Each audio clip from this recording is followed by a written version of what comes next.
Minnesota, Mr. President, some of your own administration officials have labeled Alex Pretti. By the way, this is ABC fake news, this one. She hasn't asked me a good question in years. I think a nice woman, but I don't really like her too much. Go ahead. What'd you say? I'd say ABC's about as bad as they get. Mr. President, would you like to see the dollar's value decline more? Would that be No, I'd want it to be just seek its own level, which is the fair thing to do.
Another one too, if you want. Mr. President, why did you decide? Yeah, I'm going to do a lot of traveling. I think so. I mean, I like traveling to places. I love this place.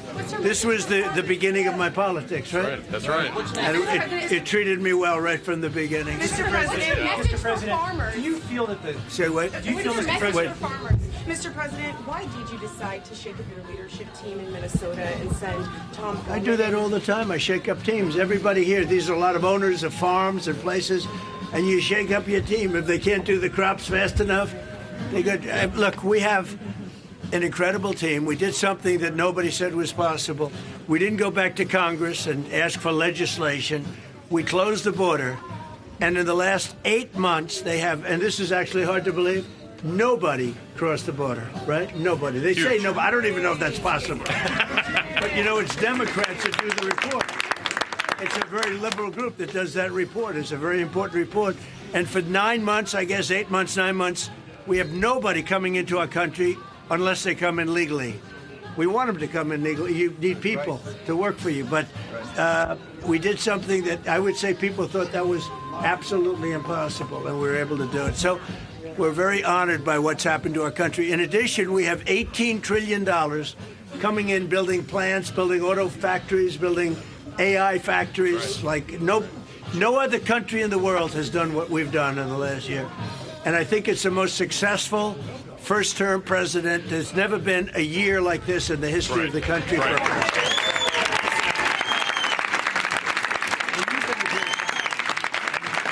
And he's been with me from the beginning, this guy. Make sure, take good care of him. He's been with me.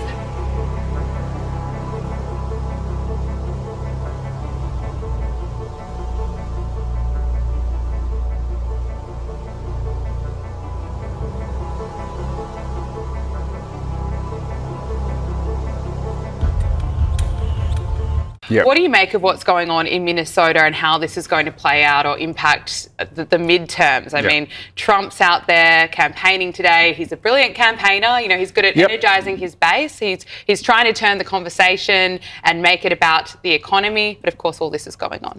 Yeah, well, I think it's pretty smart to be doing that. But I don't really know if he has that much work to do to make it about the economy. I think with things like the ICE raids, as we can see, this is real big red meat to people who don't like illegal immigration and want it cracked down on. Let's not forget Barack Obama also deported 3 million people, and Trump's trying to get rid of 1.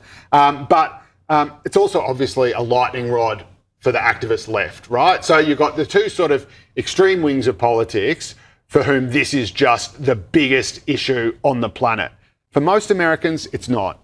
And I think people forget, especially from overseas, we look at Donald Trump and he's so entertaining, he's so amazing, and people on the right think, yeah, this is a guy who's going to, kill woke, end woke, he's going to, all these, trans people who are taking over society, he's going to get rid of them. And that's all well and good and that's good fun, whatever.